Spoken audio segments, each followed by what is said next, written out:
Welcome to Talk Cosmos, the show where Sue Rose Minahan and her panel of guests bring you leading-edge astrology conversations through a journey of soul growth patterns connecting astrology's energetic cycles. Get ready to understand your path in the cosmic roots of the stars.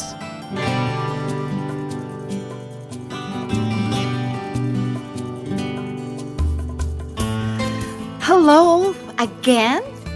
Thank you for tuning in to Talk Cosmos with all our weekly conversations, awakening your authentic self, empowering soul growth.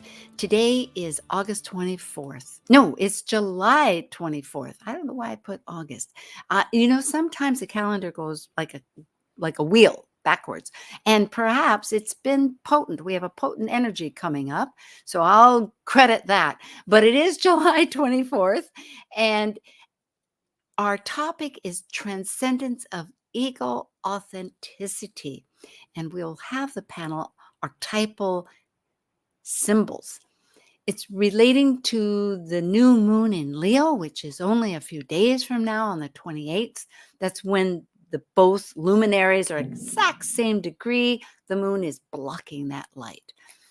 And those new moons represent a time for affirming a personal start of intentions. And the Leo being the manifestation of actualization, which really refers to one of our Sabian symbols at the nation's MC, is a perfect time to really listen up to your own self and do a vision board, do intentions.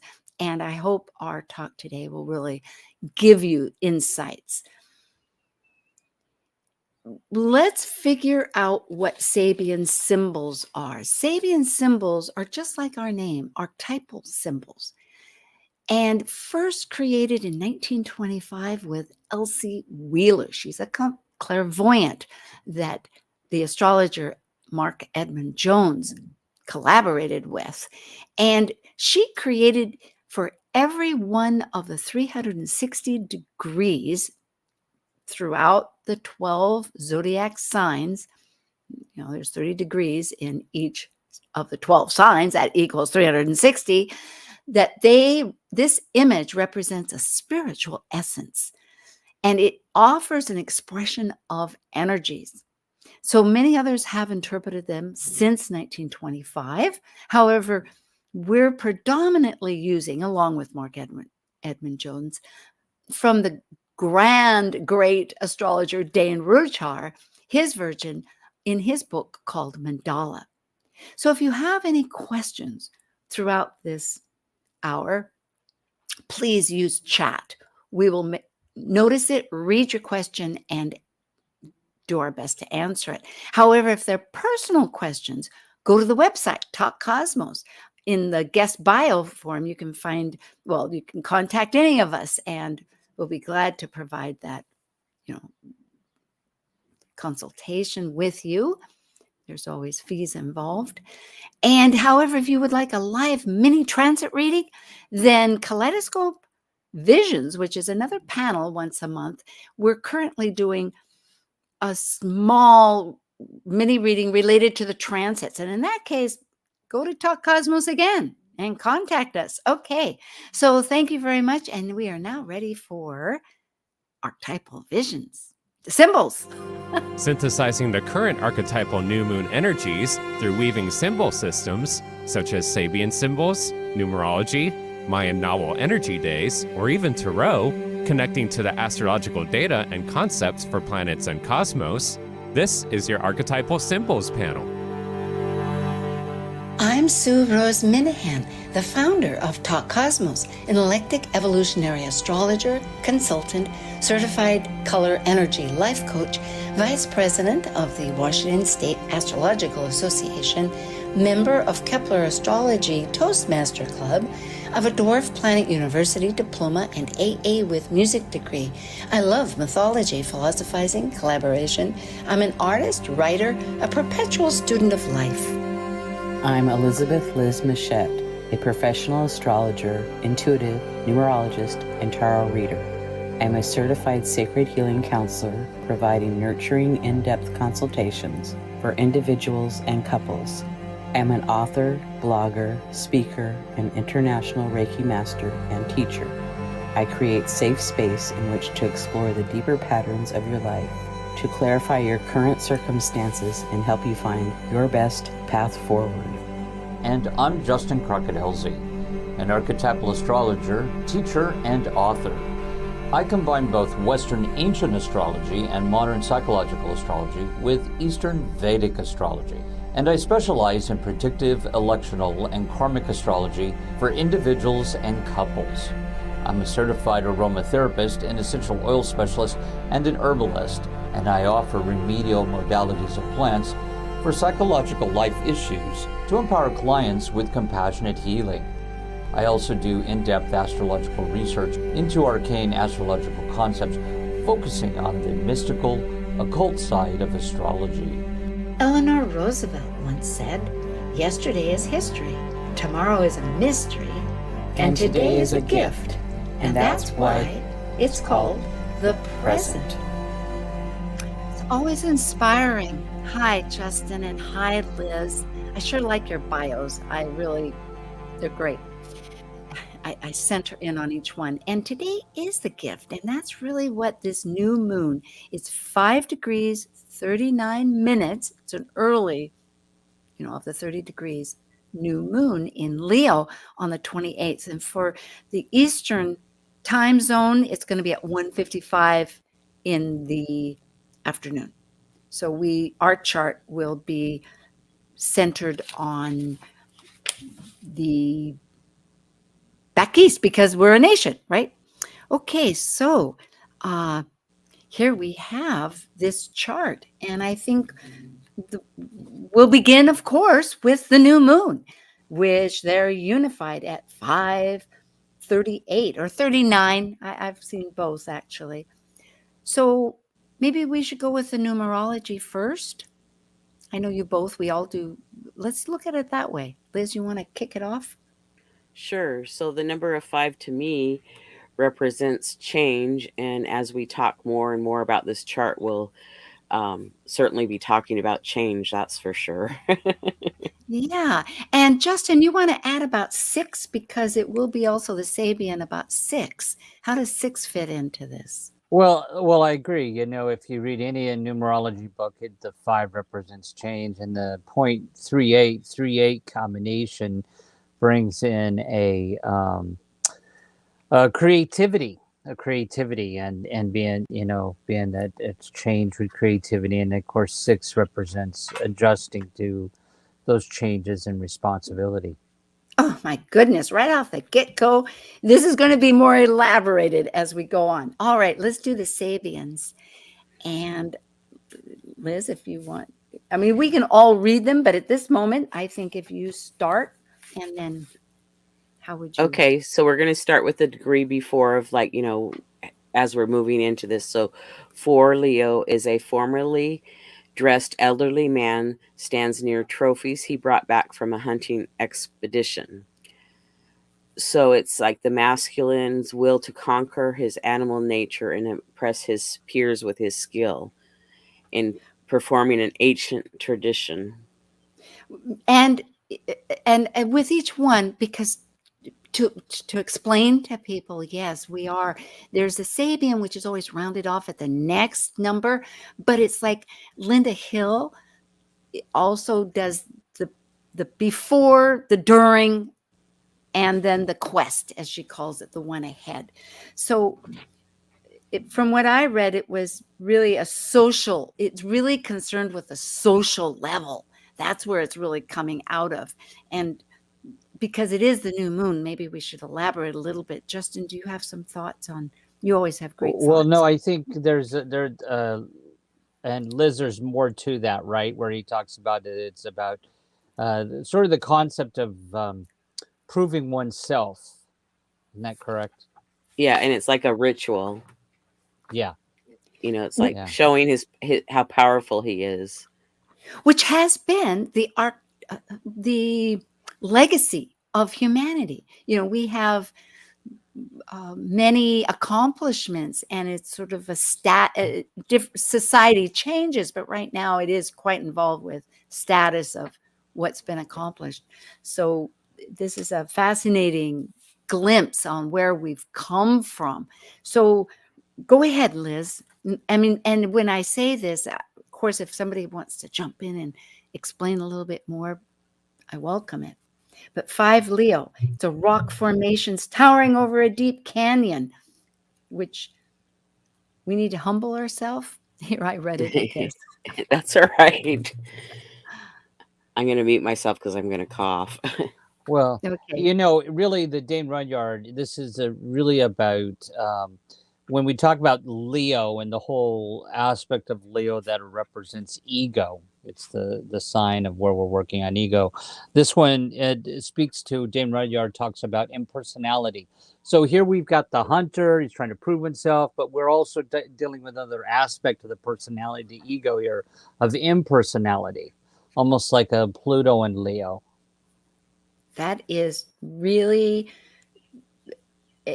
let's go to 6, because it is a growth here. So in other words, we've gone from the social, now we're looking at, well, where do we fit into all this possibly, because it's our ego, as you say, and needing to see, from what I gather, that it's not just about us, but the whole, ideally going to nature, understanding that we need to be humble in the face of the greater than thyself, if you might think of that. But maybe 6 really helps us where the direction's going. Yeah, I think Liz has that. Yeah. Yeah, and 5 was talking about the long cycles of planetary evolution. So it's like change. It's like it's not going to happen at a pinpoint. It's going to take time. So the 6 is a conservative, old-fashioned lady is confronted by a hippie girl.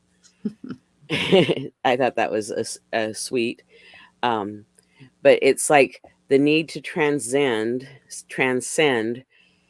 our subservience to fashion and the morals and the clothing. So it's like just a different, and so that also is talking about change. Social values, really. It goes into, from what I understand, that's a very deep reevaluation, which is coming from the rock, really. Like, what's the real evaluations? That nothing's permanent. The part there that the key word that really jumps out to me is subservience to, because I think it's asking us, you know, from an individual standpoint to the collective. It's because he talks about the relativity of social values. It's kind of, you know, are we going to be subservient to how other people think and believe? And so there's sort of a questioning about subservience. I think that's a key word there. That's really very excellent, because there is this with other energies, as we know, with Pluto deconditioning in Capricorn, that's just astrologically a huge energy that we're coping with. And then again, this really speaks about transcendence. So really, this is one of the crucial elements of transcending from what you mentioning, being subservient, like, what's my values? Yes. Yeah. And with the sun and the moon high in the chart there, it's in the 9th house and close to the midheaven. You know, it's, you know, in really out there, it's like very visible. We're all doing it together. Yep. Yeah, that's complex. It's really quite the mix. It's like, it reminds me of baking a cake, and some recipes say keep mixing till it gets very fine, and others know just when it's lumpy and moist, and then you bake it, right? So I'm not sure which we are. Well, in that case, let's do the angles, because the angles in their fixed angles, and I think both of you right off the bat, Justin, you had some great thoughts about angles, of how they well, no. I was going to mention about the midheaven, or the MC, same thing. Oh, great. Is that, you know, I find that when we have the sun or the moon on the midheaven, this is almost like a rocket. This is a much more powerful new moon, in that it adds almost an ambition behind the intention. That's all I was going to say about that. But I think Liz was going to possibly go over the Sabian symbol for the ascendant, right, Liz? Yeah, I think if I may just interject, and I'll try to tie in what it was, because we chat a little bit ahead, and there's comments, and some of them are really pertinent. And I'm just saying, it was like really that the angles provide a overall with the chart in this case, like with Sabians, like a light or I forget how you expressed it. I can't see. Well, That's what I it's was looking they're for. the fixed angles, and we have a fixed grand cross in this chart. So anything near the angles is, very powerful. So this transcendence and Oh, change is, going to be a powerful active, but they're all square to each other. So there could be some resistance of like, how do I, make this change? But it's like, you know, take your time, breathe. And, when you're ready, take a small step forward. And you might even take 1 or 2 steps forward and then stop and maybe even take one back.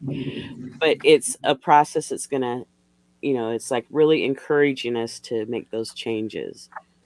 I remember what Sue's talking about, and so Oh, that good. on the ascendant, what's unique in this chart is that the first planetoid to rise here in this chart is Hygeia, and it's right there, and of course the part of fortune is right there along with the south node, all in Scorpio, and so it's really a deep, intense energy. Dark at some points too, but very much a physical, emotional healing energy on this one angle of the ascendant, with Hygeia rising first. Yeah, as the thought that you shared too is that Hygeia is asking for the health, one might say, because it Right. represents health, but of that energy, because Scorpio is such an intense agreement between persons or energies exchanging resources for power of the self. I mean, it's a positive for life. And if it isn't working, if one's person, because it is the ascendant, that direction that we use with our personality, if we're not receiving the support that's empowering us, we feel powerless. And that can become very destructive or just. So the antidote really is, I think, a lot in this chart that's showing joy. I think that's going to be Right. a theme. Oh yeah, because that's that part of fortune is actually the exact degrees of the ascendant, and if a person has part of fortune in Scorpio, their happiness is through transformation, again, or transcendence, but there's a power element with it. That's for sure, and so yeah, it's about thinking more positively, emotionally. Oh, good. Well, then let's jump to our MC where the sun But shines and I go ahead. think Liz was going to read the Sabian symbols for this. Oh, okay. We'll do Okay, that. I'll do that in 1 second, but I wanted to say that for those that don't know, the fixed signs are Leo, Scorpio, Aquarius, and Taurus, because we talked about the fixed signs and some might not know. Okay, so for the ascendant is 8 Scorpio, so we're going to back up 1 to 7 Scorpio, the deep sea divers, and they're exploring hidden depths. And I remember when I would scuba dive, it just seemed like a different reality, a different world, but it was like so wonderful to observe the fish, the turtles, the reef, the beautiful colors, the rays, the lobsters, and everything. It was just amazing to see what's there, because it's like, unless you go in a glass bottom boat, you don't even think about it most of the time. It is a Yeah. transcendence also of a certain energy. Yeah, I think Dane Rudyard talked about that this is about depth realization. So being that it's in Scorpio, there's this deep, intense energy. And of course, the one before that, which was Hygeia, speaks to a gold rush. So there's the archetypal symbol. So there's sort of this deep searching and intensity that's all coming together towards transcendence or transformation. And I love that imagery, Liz, to comment on your deep sea, deep sea diving, because it is an entirely different world, meaning that if we do go within and find those parts of ourselves, there's a beautiful world, is what you're Yes. And with the Sabian referencing. symbol 6 Scorpio, the gold rush, it's about new values on all levels, because people were seeking to improve their lives, their wealth, all of it. So it's really amazing how it goes together. And if to just that to me also reminds on a grand scale, because the gold rush, it's a physical thing, although gold light is another issue. But here it's a gold rush, and we know that that was up to the Yukon and whatnot in Alaska. So what I'm getting at is this material. And I think again and again, we're at that point in life in the cosmic world where we're incorporating the spirituality again, whether it's through the nature, we're recognizing the greater energies, blah, blah, blah. So I'm just realizing that's of new values at any level. That's great. Thank you. Yeah. And then 8 Scorpio, a calm lake bathed in moonlight. And to me, that's being quiet, and Rudyard talks about, to be open to the higher consciousness, the higher inspirations. To see those fish inside the deep sea diving. Yeah. Well, I wasn't deep sea diving. from I the was shark. scuba diving, because deep sea diving is diving really deep. My but- husband was a deep sea diver. That's where I'm kind of jumping. But yeah, but scuba diving, that's still under the water and a tank and everything else. Exactly. And then 9 Scorpio is a dentist at work, overcoming the negative results of social practices. So Yeah. there's like some work involved. So to me, this chart is also talking about that there's work to accomplish. It's like you put in the hard work and you reap the rewards. This chart shape is a locomotive. So locomotive also means you put in the hard work and you reap the rewards. So it's like it's repeating something in a different spot of the chart. So I love it when it does that. I think he talks a little bit about this. Dan Rudyard talks about the purification of ego consciousness, and this, and I think for the audience to put this in a bigger picture, we got the sun and the moon and saying, okay, here's where we're going, but the ascendant is sort of here's what's coming up over the constellation, and telling us about the whole story as the new moon's happening. So the ascendant, this whole archetypal story towards change and transformation, is kind of where we're leaping off from, I think. That's what I want. Thank you, Justin. That was telling the stories. You said the angles tell the stories. Okay, we're back home again. All right, we're ready, I think, for the MC. Midheaven, yeah. Okay. Thank you. Thank you. 14 Leo, a human soul seeking opportunities for outward manifestation. To me, that speaks of self-actualization.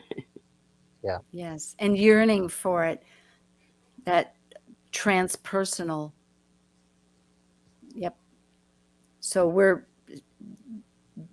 and at the midheaven, thank you for that, would be how we project into the social world, the 10th house. So it's yeah. So what's 15, please? A pageant with its spectacular floats moves along a street with cheering people. More or less a sensational release of energies in a form of dramatizing the unconscious aspirations. And it's primitive and instinctual in nature. So he use the word demonstration on this, right, Liz? I think is one of the key words. Is demonstration is the key word on that. Yeah, I think so. I just didn't put it in my notes, but I think so, yes. It almost sounds like to me like this is saying things have to be acted out, I don't know. And then 16 Leo is the storm ended. All nature rejoices in brilliant sunshine. And so it's like the surge of life after a major crisis. Yeah. So that just tells me everything's going to be okay at the end of the day, you know? Yes, like Dane has said, we may be battered, but unconquered. Our soul, our consciousness, that's it. So there's a path of transformation is like that, yes, because we have to let go of whole parts that we hadn't necessarily planned, but that's the process. Yeah. I mean, if we knew what transformation was, sometimes we know we have, and that's what we're doing with the new moon. We're actualizing that vision. So these are the steps. Right. And new moons are about putting out your new wishes and desires. It's time to, Yep. Maybe be getting ready to start a new project or start something new. And I always love the Leo one because that's so related to creativity. Yes. You know? Yeah. All the dreams, all the actions. It's like this is really the seed point to one of the seed points. You can look at the many of for different purposes. All right, shall we go to the IC? That's a very strong, or the descendant, the Amun Kochileli. Oh, we have to break. My goodness, thank you. Let's remind our audience that this is archetypal symbols, and we look at the new moon through the visions of the symbols of the Sabian symbols, their imagery. It's another guide to give some insight of the directions that we're incorporating. Life is not just bread and potatoes. It's got that light force coming in. And I am with Justin Crockett Elsie and Elizabeth Liz Mouchette. And so we'll be right back. And if you want to chat, just send us a note. We'll be glad to hear from you. Thank you very much.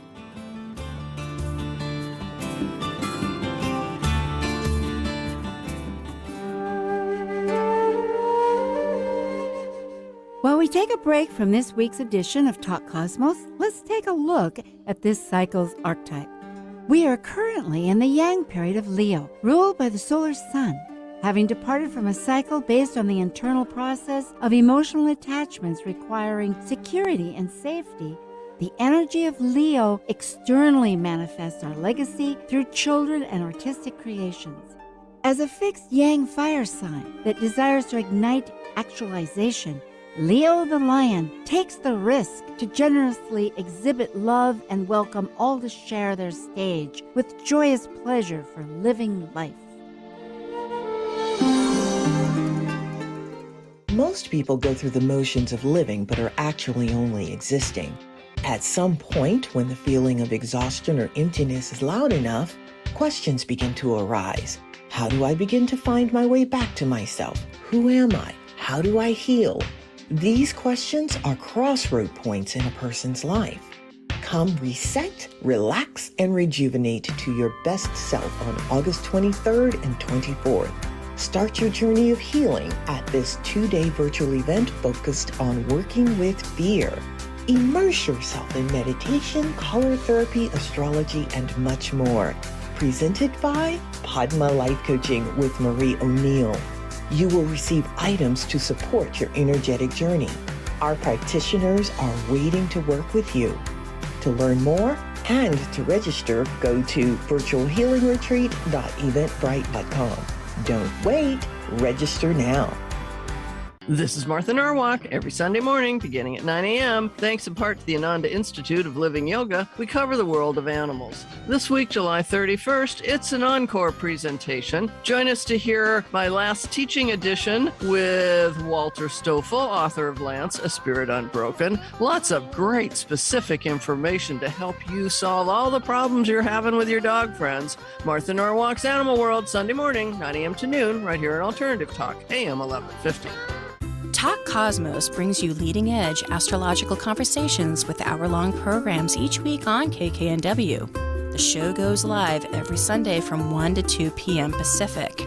Talk Cosmos weekly programs are also available to watch live on Facebook and YouTube, along with daily chats throughout the week on the Talk Cosmos YouTube channel. While you're there, make sure you click like and subscribe buttons so you can get the full Talk Cosmos experience. Or, if you'd rather listen to the show archives with audio only, the entire podcast collection since 2018 is available on most podcast carriers. So, grab your coffee, tea, or kombucha and enjoy the show. Seattle, Tacoma, Antwerp? That's right. We're streamed worldwide on our app and on the web at 1150kknw.com. Hi again. This is Archetypal Symbols, July 24th. And I'm with, again, Elizabeth Liz Mouchette and Justin Crockett Elsie, and I'm Sue Rose Minahan. This is Talk Cosmos. So this was very good timing, actually, because looking at it, there is a potent grand square in this chart, meaning there's a lot of tension between the angles as it happens, or in those. So with that energy, I think, and looking at it, I was just looking at the chart, the fact that, going back to the beginning, Liz, you had mentioned that it's a locomotive. There's these patterns that Mark Edmund Jones, who also did the clairvoyance, well, with Elsie, did the Sabian symbols. He did patterns, and there's several chart patterns. A locomotive is where there's a gap. I think it's at least it's 3/4 of the chart, essentially. And it has a beginning planet and ends with the final planet. And it's a kind of a system of looking at the beginning and end. And in this case, I believe it would open with Pluto and wonderful at its tail end of Capricorn, that is also conjuncting all year our natal U.S. Pluto. So at different pivotal points. That's another panel that we have. So check the next one on December 11th. But in this case, it begins in this transformation. Talk about transcendence. And then in the third house for the nation. And then it concludes in the 10th house, which with our thoughts, and in Leo. So, but in the meantime, it's in this other pivotal square of an energy that's happening at the end of the month on the 31st, and then it'll involve 3 planets, actually 2 planets, and the North Node, our karmic destiny that we're heading to, that we're trying to integrate our shadows that we talked about with the ascendant of digging into that ocean of or the underground of our internal to renew our agreements and find life and empowerment. So here it's with other people. It's those planets would be Mars in Taurus, Uranus in Taurus, and the North Node in Taurus. They're all going to be 18 degrees August 1st. And on the 31st, exactly Uranus with the North Node, which is often suggested through or defined or claimed, really changes astrology in some way in the future. So let's hope Sabians have some insights with bringing in the spiritual, right?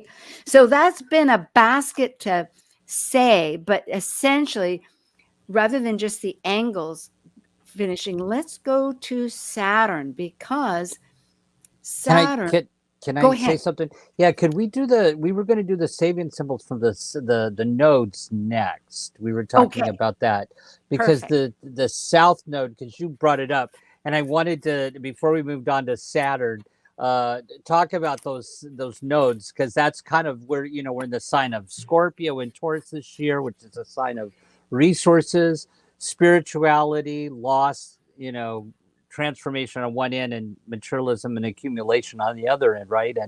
And they're very powerful, the Sabian symbols with these, that really kind of give us a couple of techniques into how we can work through this change that we're going through.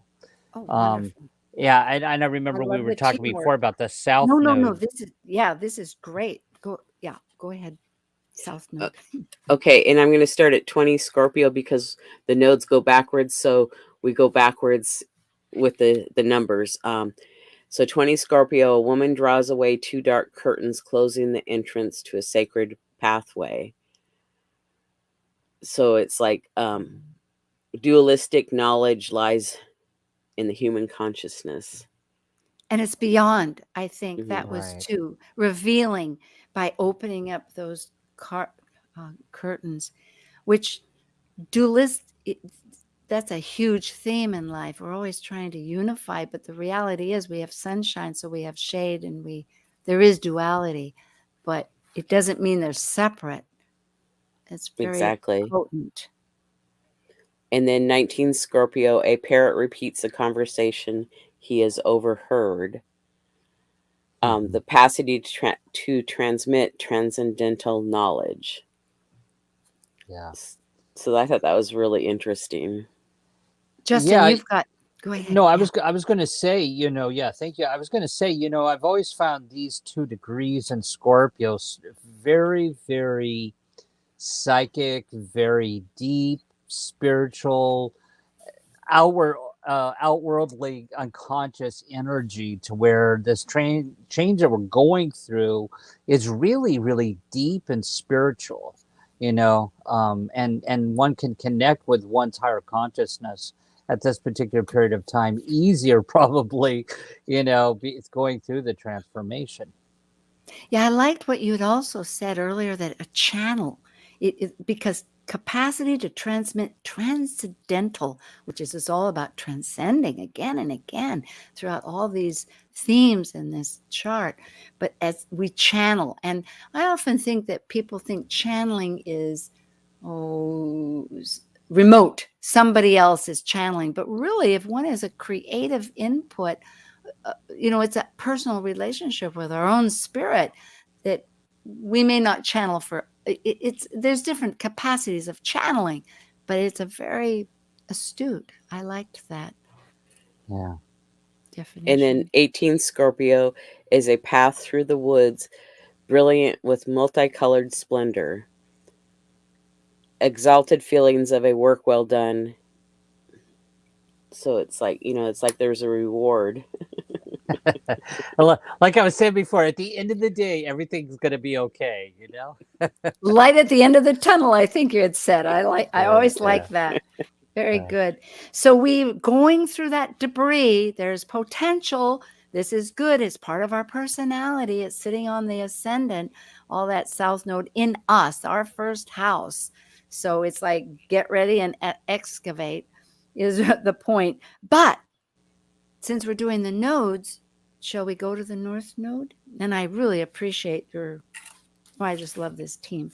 Anyway, yeah. We can. So yeah. That's the other end of it. Yep. Let's find the balance. Where are we going?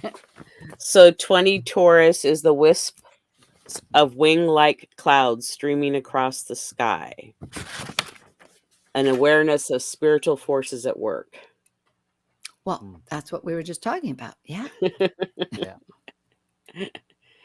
And then 19 Taurus, a new continent rising out of the ocean. A surge of new potentiality. Yeah. After the crisis. Yeah. And then 18 Taurus, a woman is airing out her old bag through the open window of her room, and the cleansing of the ego consciousness. So that's the quest that Linda Hill talks about, just to remind people that, it was where it came out of, just because there's always a cycle of 3, before, during, after. So this is a potential. Again, there's a cleansing. And yes. And I don't know if you've all seen it, but I've seen it with clients' charts, especially right now, wherever these nodes are transiting, that, because these are the houses of resources, right? Or the signs of resources, that wherever those are showing up in the chart for people, there's a focus on resources. And, with that volatility, which I know we're going to talk about here in a minute in Taurus, it's bringing new opportunities for new financial stuff, but also change of resources, whether we're selling, buying, getting rid of stuff or gaining, so that's where I've seen it play out individually in people's lives. Well, this is pretty pertinent because the nodes are not acting alone. What's really strong in this particular chart, as we can all see, for those that can, for the nation, this is that in our seventh house of others, and that's where the North Node is residing. So, in other words, it's going to be through that interaction with others, which is always a reflection of ourself. If we can remember, as my sister had said, you point a finger and three are pointing back, right? So, but along is this powerful, first of all, on the 31st will be Uranus at 18 degrees. I think it's 44 possibly, with the North Node. And then, but we're feeling it right now. They're so close. And then Mars the next day. So that's like a firecracker. You know, Mars, the action, and Uranus, the sudden awakener of unexpected lightning bolt change that is there to be found, that inspiration. Yeah. So, do you want to do Mars next? No, let's do Uranus because that's going to Okay. be the first one. And it's going to be, in this chart, it's at 1837, but 18, good enough. Go ahead with the 17. Thank you, Liz. Okay. A symbolic battle between the swords and the torches. Wow. A refusing to depend upon the past. The seeker turns warrior, fighting anew the eternal great war. Which in its best light is an eternal battle. I mean, there's all kinds of hero, heroine journeys, and that's really what we're looking at. We're not looking upon a new crusade across the world or anything like that. Yes. Symbolic battle. Yeah, and I love how you just said there's symbolic battle, because let me give you an example. I just had a client who actually has this happening, this Taurus energy in her 8th house. She just got a new job. And so, you know, when you talk about this symbolic battle, you know, say the past job doesn't work anymore. I need to do something different. It's a decision. I see it also as a decision happening here, you know, is that constant life battle we have, right? And what I love, thank you, is that it illustrates the locomotive. It begins with transformative, going into the underworld of our self in with Pluto in Capricorn, which in this chart, regardless of where it is in your chart, that's the energy that we're purging. Like you say, it didn't work. So just like the ascendant, we got to like find the new growth. And it ends in Mercury for that creative thought communication process. So that's really telling. Okay, Liz, I think we're ready for, let's see. And the next one would have been the ones that we read for the node already, so I don't think I need to repeat those ones, so I could go to Mars. Well, let's just kind of remind people, if it's Uranus, because this is like a double signature, not to elaborate too much, but we're coming out of this symbolic battle between swords and torches. We're letting go of the past, and we're going to defend and get our new business going. And in 18, it's that airing out the bag in the open window. So we're cleansing that process of ego consciousness. And then where it's really heading is that new continent. So there is light. Okay, now I'm ready. And I was going to just say one other thing, you know, whenever you have that conjunction of Mars Uranus energy, Mars, which is our drive, our mojo, action, along with the Uranus, the rebel and revolution, change is going to happen no matter whether we want it to or not. But it's definitely, I think Mars is helped by Uranus being there, you know. That's a powerful conjunction. It is. And in Taurus, that has everything to do about values, has everything to do about resources, has everything to do about beauty. I mean, Venus rules it, and it has both Taurus and Libra, but this is Taurus. So it's our self-reliance. How can we find that greater self to nurture, you know?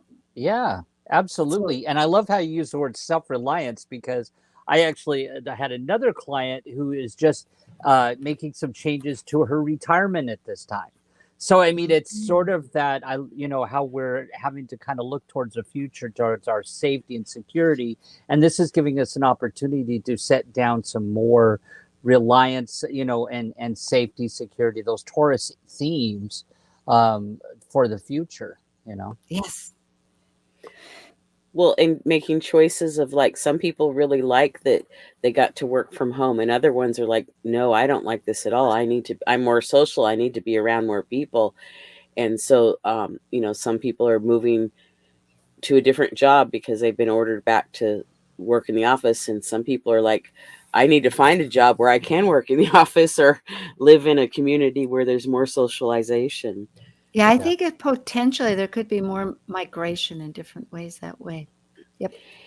Mars. And so for Mars, 14 degrees Taurus, on the beach, children play with shellfish while the shellfish grope at the edge of the water. It's returning to simpler joys for revitalization. Boy, so that really speaks again back to that Scorpio energy that we were about Hygeia, the health, and the South Node of all that we're. It's not that we release the whole package. We're just transmuting the shadow part. Every single sign, everything has that duality, right? That maybe isn't working. So to make it healthy, that the antidote, and here's a great antidote, because the Sabian itself, no, that's not the Sabian, that's where it's coming from, right? So we know, okay, so let's see what the Sabian. So for 15, a head covered with a rakish silk hat, muffled against the cold, a man braves the storm. Courage to meet the crisis precipitated by social ambition. So to me, that was like, it's like talking again about like putting in the hard work to accomplish.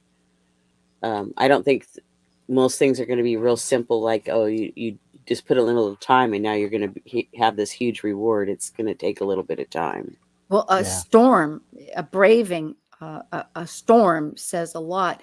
And it does require courage. Do you have some thoughts about that, Justin?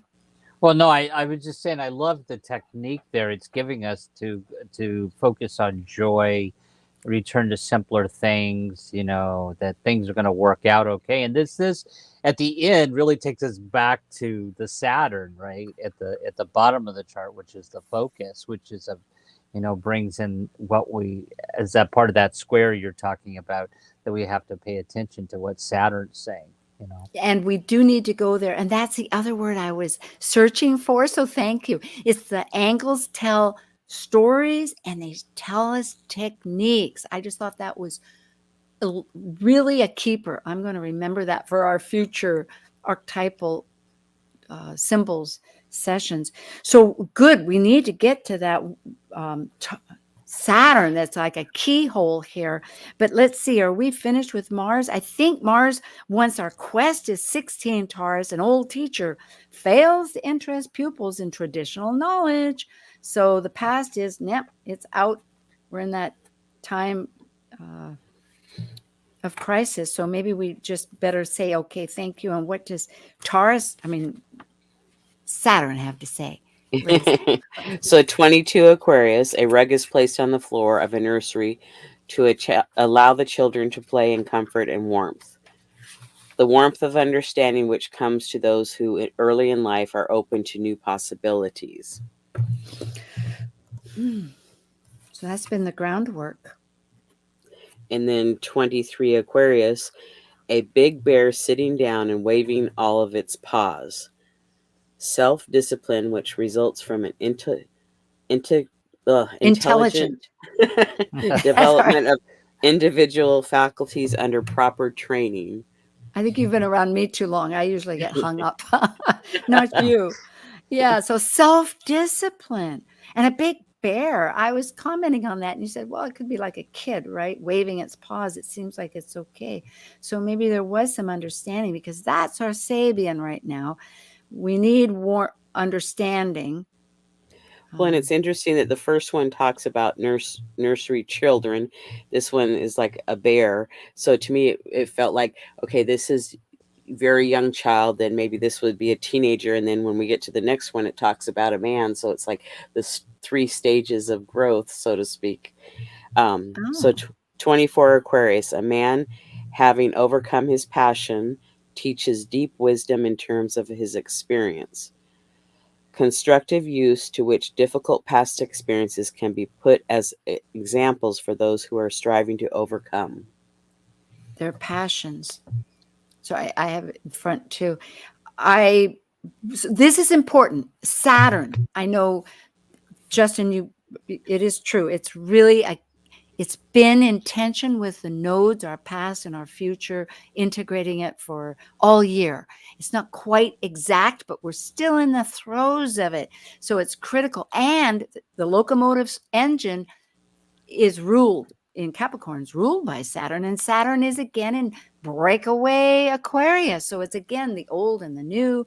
What is our Saturn really telling us? Well, and I should point out, well, that Saturn, I think, is sort of, that's that planet of discipline. It says, here's what you got to sit and do, you can't get away from it. I think in Aquarius, it's telling us we can't really get away from others right now, or we have to deal with people in the collective, but it brings in sort of that discipline, wisdom, and communability. But, speaking to Liz's locomotive, that we're going to make it through this, and that the Sabian symbol for the IC talks about a train going through a tunnel.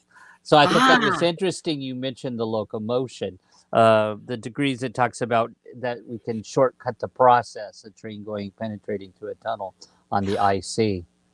And since we have only a little bit of time left, I'm noticing, because it is a grand square. In other words, all four angles in this cross are activated. And right now it's Mercury shoving away pretty quickly, but yet for that moment, evident.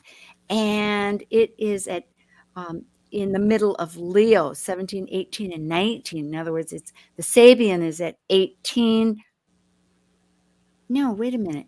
If it's 18 degrees, the Sabian is actually at 19. So it has a lot to do about actualizing birth potential, nourishment, and productive interpersonal relationships, gleaning from this. So it's our thinking capacity wants to go along with the story. That I'd say that really helps. Yes, it goes well together. Do we want to talk about the sun and moon that are trine Jupiter? Well, good close. Go ahead, because we have about a minute left. Yeah, thank you for that. So we've already read the sun and moon, but Jupiter is 7 Aries. A man succeeds in expressing himself simultaneously in two realms. So it's to me, that means a dual nature, the two realms. It's like, different natures. And then 8 Aries is a large woman's hat with streamers blown by an east wind. And that talks about protection and spiritual guidance. And both of those are really parroting, to use that word, of another Sabian from earlier energy. So it's like this chart is collaborating with itself and with us to really produce. It's a... It's a great time to start business. It's a good time to really get out and get stuff done. It's a really positive chart towards change and helping people make some decisions. So there may be some tough waters that you need to navigate, but there is this willingness to realize if we make that choice towards what gives us our values, of our joyfulness that gives something in life, that's a pathway. It's a beginning, instead of being subservient, using that word, to other people's passages and disciplines, whether it's a job, whether it's in our home, whether it's in our friends, so many different angles to try to reach towards. Yeah. Oh, I guess we have a minute. I keep looking at the clock. That's okay. It's good to be early, right? So what do you Yeah. think, Liz? What do you think on that? Those as Well, a it's like- takeaway on this. Well, I'm really happy because I've been working on rejuvenating, releasing, and it's like, new days are coming. It's like exciting. I And there'll feel be a big interest in astrology with that conjunction in Taurus with the Mars and Uranus. There's always usually a big interest. It changes the interest in astrology. So and some dynamic with it. This is like a wait and see, oh boy. And I think to myself, there's like, we're in dwarf planets. We're doing the dwarf planet, Liz and I think Justin maybe, but there's new avenues. We'll discover more. Okay, thank you so much, everybody. And do go to Talk Cosmos and contact us with info at Talk Cosmos, and we'll see you again. And next week is Astro Jam. So check us out, subscribe, and we'll be having fun with our mystery charts. Okay. Thank you for joining us on Talk Cosmos, the show where Sue Rose Minahan and her panel of guests connect soul growth patterns with the energetic cycles of astrology. Be sure to tune in next Sunday at 1 p.m. Pacific Time to continue your journey through the roots of the cosmic pathway.